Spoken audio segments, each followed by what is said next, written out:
Breakfast, and before that, Shirley Hershey Showalter, who some of you may or may not know, but she was former president and first woman president of Goshen College, and also wrote a recent memoir on Flush. So she's an educator as well as a writer and author of this sort of thing. So we're privileged to have these two people. I won't go into the Zinzendorf story. I'll let you folks tell it. And we'll go from there. So, thank you, Dale and Shirley. Shirley lived here. Her grandfather, Paul and Susan Hershey, bought this place in 1930, and then she's lived here all her life. So she's coming back to Dale and Shirley. Thank you for taking time to come here. Oh, no problem. My pleasure. So I bought the property from her mother. Okay, so there's a lot of anxiety as to what would happen with the property. It's sort of isolated. It's not really a prime location. So when I first approached Barbara and... Can you hear okay? If you can't, come in. Yeah.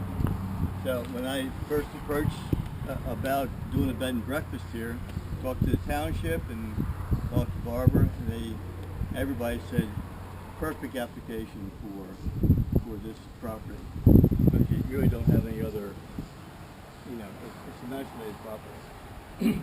So Suzanne and I were looking for a place that we could start a bed and breakfast. That was on one of our bucket lists. She had owned a daycare prior to that. We sold the daycare, and so we started looking around for such a property. I had to have a historic property. I had to have something that was compatible with B&B and in my price range. And this hit all those price points, all those checkpoints. So when I was looking at the property, I saw the plaque, which is right down. There's two windows.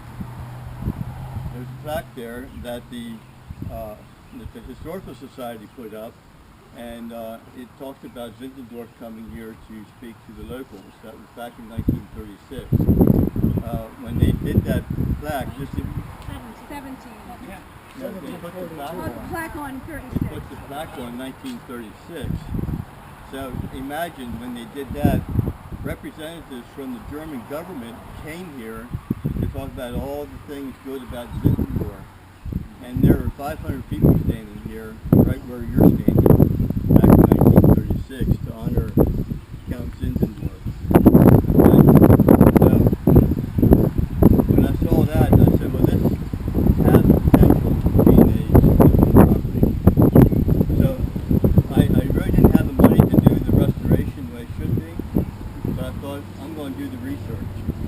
I'm going to lay the foundation for the next person. And the next person was Jay Wenger, who bought it from us, and he basically did the restoration that you see today. So Suzanne and I were thinking about what do we name the place. We were up at a restaurant, and there's a sign up there on the wall that said, while many are those that traveled through here in seasons past, they will not be forgotten. That's where the name Forgotten Seasons Bed and Breakfast came from, because the history of this house was lost. We knew Zinzendorf was here, but there's a lot more that goes with this. So, give you some talking points here. First off, I'm more of a researcher than a speaker. Okay, so forgive the notes, and I want to stay on track here. So, Jacob Huber, I could not find anything much on Jacob Huber prior to him coming here. Tarkess and I worked on it. There's just no information on Jacob Huber. But there's a lot of information on Jacob Huber once he settled here and his influence on the area. And that's a story that's, I think, as important as Count Zinzendorf coming here. He bought 500 acres. That goes up to Snyder Hill Road, I believe it's called, down to Front Street in Lititz. That's basically his footprint. And started with a 20-foot by 20-foot cabin on the east side. That foundation is still there.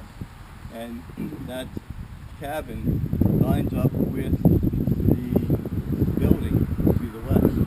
There's a doorway that goes into where the kitchen area was, and there's a doorway from the cabin that goes into where the dining area was. So they lived in the cabin, and they worked the restaurant, the tavern, through the doorways. The first thing that was built underneath the building was the root cellar. It's still intact. It has the original stucco on there. It has meat hooks in the ceiling. It has the candle niches along the wall. It even had the branches that was used to carry the meat. It was still intact. This is one of the biggest root cellars in the county. There's a couple others that's close to it, but this is original. It's intact.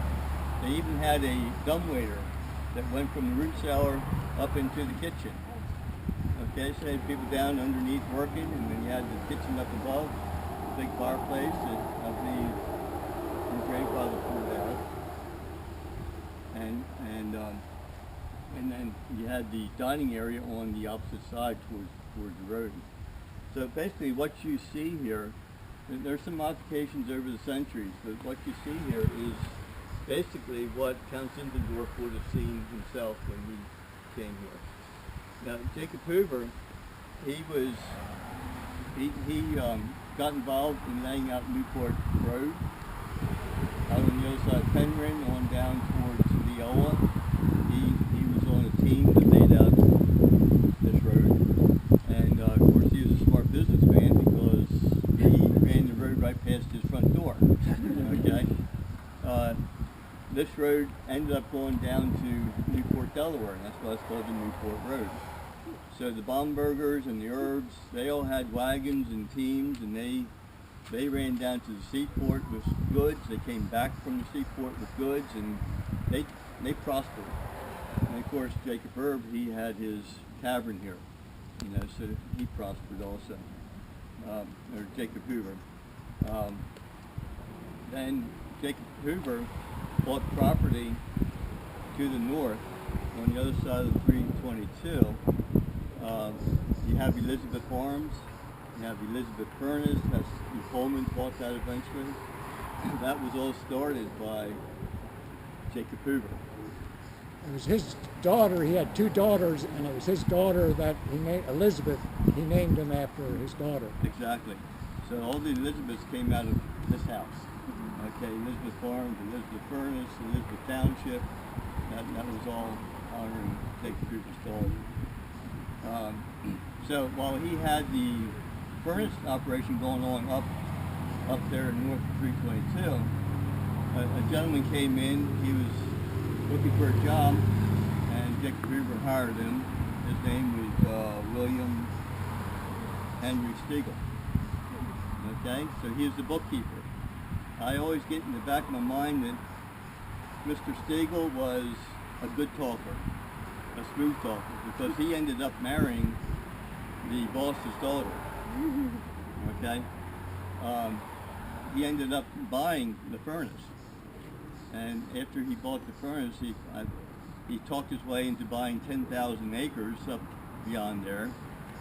He bought Charming Forge. He started Mannheim. If you go into Mannheim or in town, the subway used to be right there in the center of town. I don't know if that's still there or not, but that was the Stiegel Mansion, and he laid out the whole town, and that's where he had the glassmaking operation going on.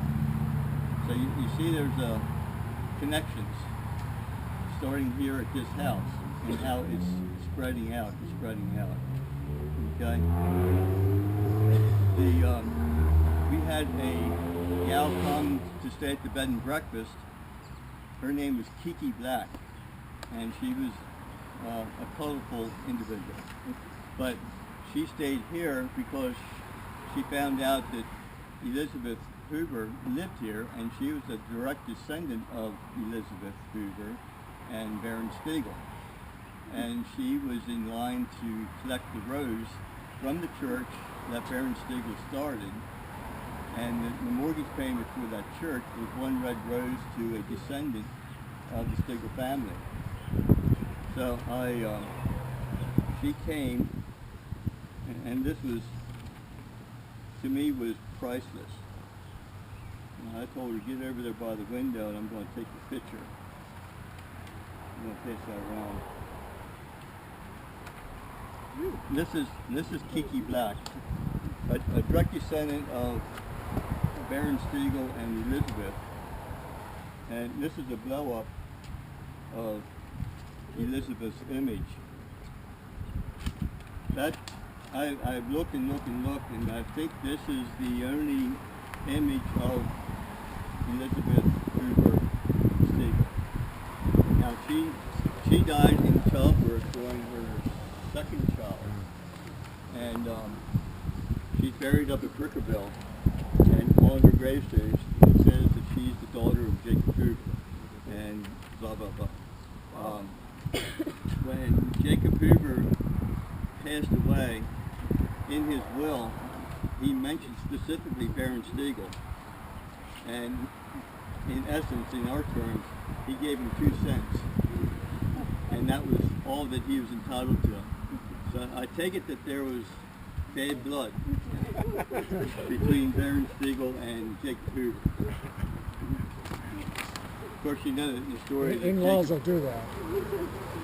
The story of Jacob Huber, He had already Baron Stiegel. collected his fair share. 10,000 acres is all right. He ended up in debtor's prison, and when he came out of debtor's prison, he went back to work for the Colemans as a bookkeeper. So, full cycle. Tell us about Zinzendorf and the significance of that. Maybe you'll get into that, or sure. Yeah, I wanted to touch base on that. Count Zinzendorf, he came over in 1742, and he stopped at Bethlehem, and he named Bethlehem that Christmas Eve, and then he traveled around Pennsylvania to meet up with the Indians and people out in Pennsylvania. And one of his trips was to come down to Lancaster. So he would have come down 222, basically, down through Ole Valley, and he stopped here. Now, you've got to remember that Zinzendorf was, he gave protection to the Hussites. The Hussites were running all over Europe, being persecuted for hundreds of years, and Zinzendorf gave them protection. And when he came here, he was meeting with the German farmers that were in this area. William Penn purposely put the German farmers in this area because he wants people that would settle and bring stability to the community. So Zinzendorf came here, he met with Germans, which he was a German, that basically were very connected to persecution. Because that would have been the first generation of settlers over here. So he had the same relationship with the Hussites. So he laid out his vision to start something like Bethlehem. He was looking for something somewhere. And Klein, who lived down to the farm adjacent to Jacob Huber's property, did not come to this meeting, but he went to the next meeting down in Lancaster. And he was very moved by what Count Zinzendorf had to say. So that planted the seed in Klein's mind to donate his property to the Moravian Church. And if you look at the layout of Lititz today, that was laid out back in the 1700s by engineers and surveyors over in Germany. They did a site survey here where the creek was and where the hills were and where all the name features were. They sent that information over to Germany. That came back.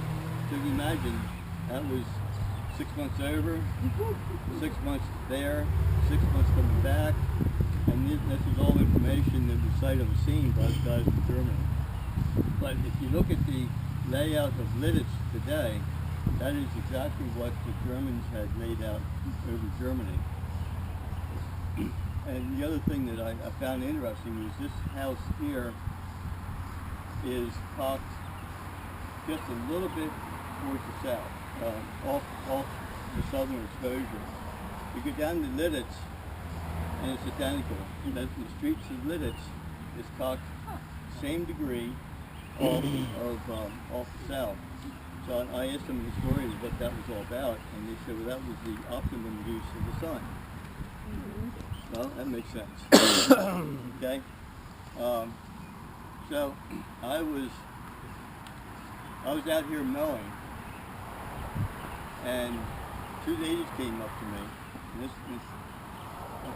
And the connection just amazed me. Continual connections. You know, I talked about the furnace and the Stiegel glass. So these two ladies came up while we had the bed and breakfast here, and they were of color. They had a strong accent, and they said, "Do you have a room?" I said, "Yeah." I'd say these ladies were 60, 70 years old. I said, "Yes, we have a room." So I took them inside, and one lady said, "Do you have any bugs here?" I said, "No, we have that all taken care of." The other lady said, "Do you have any rats here?" I said, no rats here. So they were happy with that. And so I just had to ask, why are you coming here to Lititz? You know, this is, you have the accent and you're sort of on the fly here.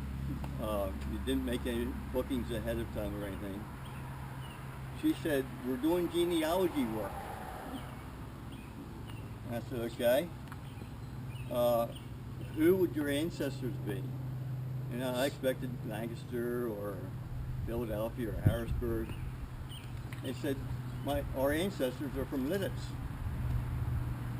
I said, "Well, where are you from?" She said, "Jamaica." I said, "Really? You have ancestors from Lititz, and you're in Jamaica?" She said, "Yes, we're Moravians." And guess where they're from? Lititz, Jamaica. They were from Lititz, Jamaica, and I looked up. The town's thriving now. They have schools down there. They have a thriving church. So you had Zinzendorf stayed here, planted the seed, started the church, got the girls' school going. They sent missionaries out like the Moravians were doing. They ended up down in Jamaica, and they planted the seed down there. And centuries later, they come back here. And just like the Mennonites, there's more Mennonites in Asia and Africa than there are in the United States. Yeah. Same way with the Moravians. Yes. There's more Moravians internationally than there is here. They were very strong in missionary outreach. So, talked about that. So, you talk about people after that purchased the property later. We had a state legislator that lived here. One of the rooms up on the second floor towards the other side had wall paintings on it, had curtains painted on the wall, had urns painted underneath the chair rail, had roses and tassels painted around the top. Very, very elegant paintings. And your mom told me there were paintings on the ceiling, which I couldn't see anymore. The ceiling was too, I think they had to repair it. But you had the state legislator lived here, and then you had, there was a movie made here. They included the barn and some of the other features of the property. And that had to do about Mennonite tradition, I believe. Did you repeat that? Sorry, I didn't hear you. What was the last person who lived here? There was a movie that was made here on this property. It's called The Silence at Bethany. It was shown on public television during the American Playhouse series. Dale, I can't help but see on your shirt it says Lititz since 1756. Keep in mind, 1756 is when the Moravian community was organized officially. Even though John Klein donated 491 acres, it wasn't until 1756. So the Moravian community lasted until about 1856. So that whole experiment in the Moravians lasted about 100 years until they gave it up and sold properties to private individuals. So I just had to remark on what that. The one thing you mentioned, that one thing I found very interesting about the Moravians is they, over in Germany, they had a prayer watch that they started, and that prayer watch lasted 24 hours a day, 7 days a week, 365 days a year for 100 years. Amazing. And I relate that to everything that the Moravians touched exists today. Bethlehem College is going strong. The girls' school down here is going strong. That's down in Salem, Mason, Salem. They have a beautiful Moravian settlement down there. You go to Jamaica, Lititz, Jamaica, they're still going strong. You know, so I relate that back to the power of prayer and the focus on who was important. The Moravians, they always had a chair, an empty chair at the table, and that's where Christ sat. Okay? So the last thing I want to say here is when Suzanne and I bought this, it became quickly realized that this is a house of significance. It's a house that was largely forgotten over the decades. There's a house that was in the way of the road. Your mom related to me that when the development went in, they wanted to put the road in, and either the house was going to be torn down for the road or the barn was going to be torn down for the road. And Barbara Ann said, we're keeping the house, take the barn. The stone from the barn is sitting up on top of the hill here on the house. Okay? So what I came to realize is this. Well, let me say this. When I was looking at buying the house, my brother, who is a historian and renovates houses back in the 1700s and 1800s, he came up before he bought the house, and I showed him around. And he said, let me bring over Barry Stover. Barry Stover was the guy that was on the team to help restore after the cloisters. So I asked Barry Stover, what do you think of this house? And he went through, and the more he looked, the more excited he got. He said after his walk through, he said, you know, Dale, you have more here than I ever had at the Upper Cloisters. He said, as this building stands right now, this is museum quality building. He said, you can go up to Bethlehem and you can see the very same architecture, and they had to fix things up there. He said, you have a quality house here that's basically left untouched. The rafters that are holding the roof up, they still have bark on. The planks in the attic floor, they're random width. The plaster, the plank walls holding, separating the rooms, they're still intact with the plaster in there. The door that you see here, that's the original door. It just goes on and on. It's about 80% original. So my vision has always been that eventually this becomes more of a information center or a research center or someplace where we bring out the story again of the significance of this house. Being on the trail and being isolated like this, you know, to me it's a perfect setting. So you sold this like a year or two ago? No, we sold this in 2008 to Jay and Kathy Wenger. Okay. They lived on the other side of town, and Kathy's father had passed away, and they were looking for some place for their mom to come to, so they could pass the farm to the siblings. Okay.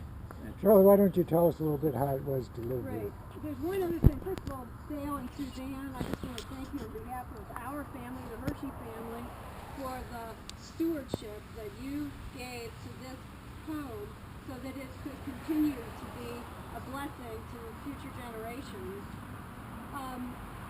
You gave me a quote one time about you don't own a place like this. Could you share that quote with these people? Well, when my brother was here and we were talking about buying this place, my brother said, Dale, my brother is very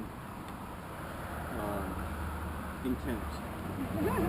He said, Dale, I'm going to tell you right now, and this is exactly how he did it, I'm going to tell you right now, your name might be on the deed, you might be making the mortgage payments, but you do not own this house. This house belongs to the ages. And this house will be here 200 years later after you're long dead and gone. Don't screw it up.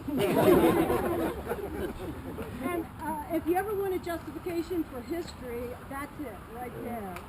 I would like to ask my sister Sue, who happens to be here today, and my sister Doris to join me, if you would. Because I'm not the only Hershey who lived here.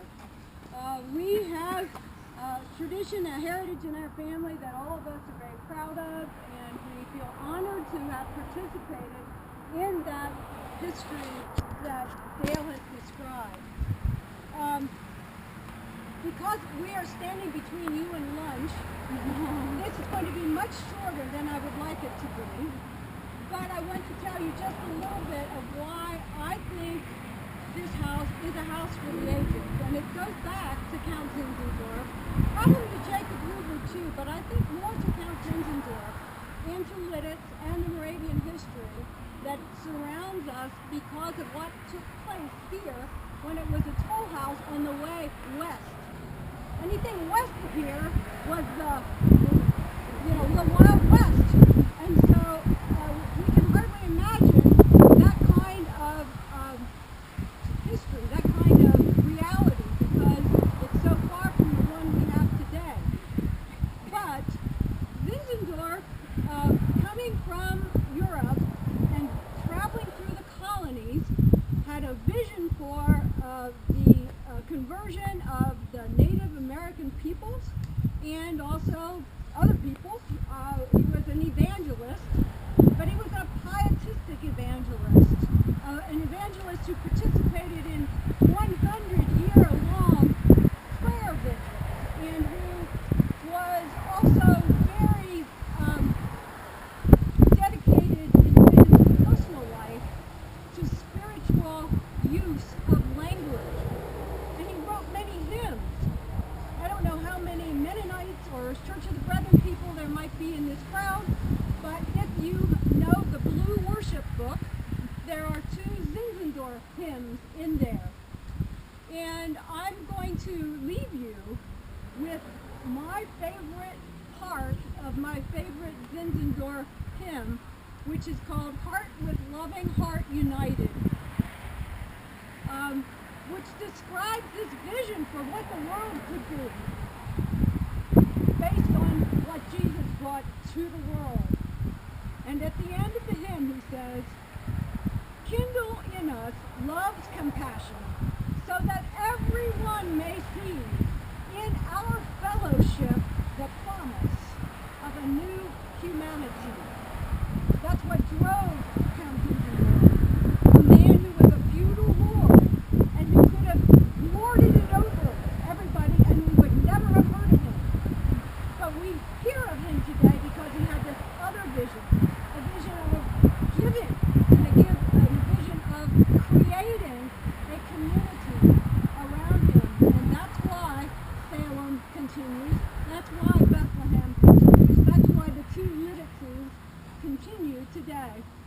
So there's much more to be said.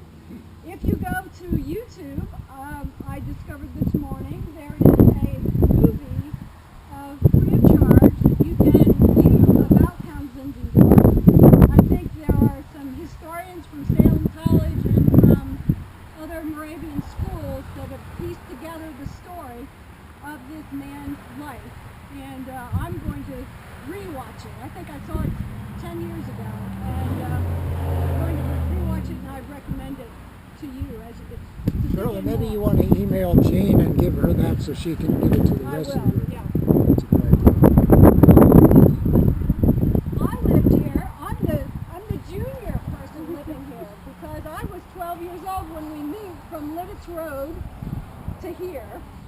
here, and I lived here until I was 18. You see stones here? This was a driveway between those two pillars, and the stones went around the house, and there was a barn over what is now the road, and I left at the age of 18, going to college. And the day that I left home, I remember hearing the stones crunching in the driveway and thinking, I wonder how long it will be until I come back home. 53 years later, I've done it. I'm back. And we just moved 2 weeks ago from Harrisonburg, Virginia, into Moravian Manor. Just one little antidote to Zinzendorf's vision of a community. It was communitarian. It was also a pacifist community. It was also one that believed in uniting everybody together. That vision of an ecumenical uniting the fractions was not shared by everybody because some of the Lutherans in the area wanted to run him out. Some threw mud. They tarred one of his supporters with mud. Another one run the minister out because the minister was supportive of Zinzendorf. So they said, either the Moravians got to get out of here or we're going to get out of here. So they didn't necessarily share. So, you know, even today we have those kind of fractions when we want to talk about unity and understanding and you know, you have those who say, no, we don't want that. So that's... I'll add one more footnote. The other hymn that's in the worship book is The Lord is King. And if you see these Moravian stars all around town, especially at Christmas time, think of these words from that hymn. O star that lights the pilgrim's way, our Lord of Lords, our hope and stay, the head to whom we homage bring, the rock to which our faith may cling. That's what that star